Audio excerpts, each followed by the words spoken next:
Welcome back to Wanting to Build Your Home. This is the last video. It's hard to believe we've got to the 10th video, but this is the last one. It's a short one, and it's one that is very important because we're going to talk just briefly on financing.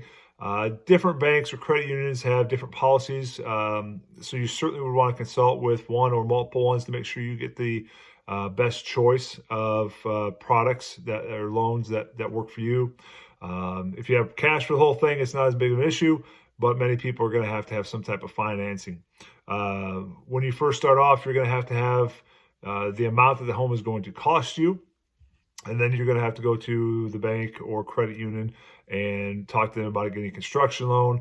Many times, the interest rate may be different than what you see in a traditional 30-year mortgage. So it's, again, you want to have those questions with them.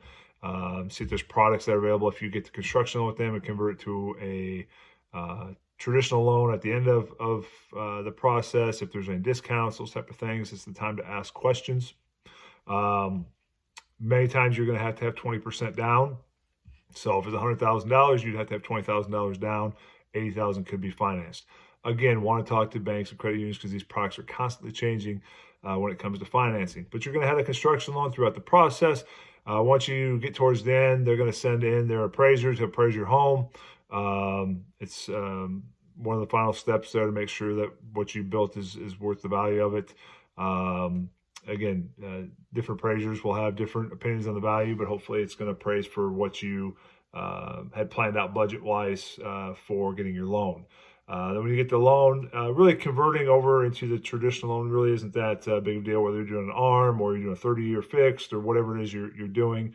It does flow pretty seamlessly for the most part, but you are going to want to, again, work on this process, 45 days out from when you believe the completion date of your home is going to be. So that way all the paperwork's put in place so you can transition this over into the proper loan structure.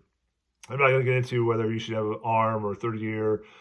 That's really personal preference and something that you need to consider there. But financing is a part of this, and you do need to make sure you've got your financing lined up before you start the process, and then monitoring what you're spending throughout this process because it can get difficult. Me personally, when I build homes, I just use a simple Excel spreadsheet, and I keep track of every bill that comes in to make sure I'm staying on my budget because when you first plan this out, you should be doing a budget. I'm going to spend $10,000 on siding and $5,000 or whatever the numbers are and have it there. And as bills come in, you need to be making sure that you're staying within your budget. If you're going above the budget, where am I going to be able to cut things out?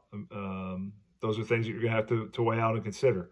So it is important you're monitoring that because you don't want to get to the point where you're way over budget and all of a sudden your home doesn't appraise for what you've spent. And now you've got a real issue with trying to pay for your home. So it is something that you need to consider and think about there. Highly recommend working with professionals in that field, so your bankers, credit union, mortgage officers, and lay out a plan for the financing up front. So when you get to the end, again, you could be 6 months, 9 months down the road, depending on your build. And obviously interest rates could change a little bit, but it is certainly something that you want to make sure you've got a plan laid out with what your process is going to be so it runs very seamlessly towards the end. Obviously, this past year, we saw huge increases in interest rates. So there were some people who got in a little bit of trouble with the big jumps in interest rates for what they thought they could afford and what they could afford at the end. So certainly be working with your mortgage professional through this process. I hope you've enjoyed all these videos. I know we just touched briefly on a lot of those processes. If you're somebody who's really considering building a home, I would love the opportunity to talk to you. I've built many homes, been through this process personally and also professionally. And I would enjoy the opportunity to chat with you about building a home. Again, my name is Jerry Dryman, and I'm at Exit Realty Capital City. Have a great day.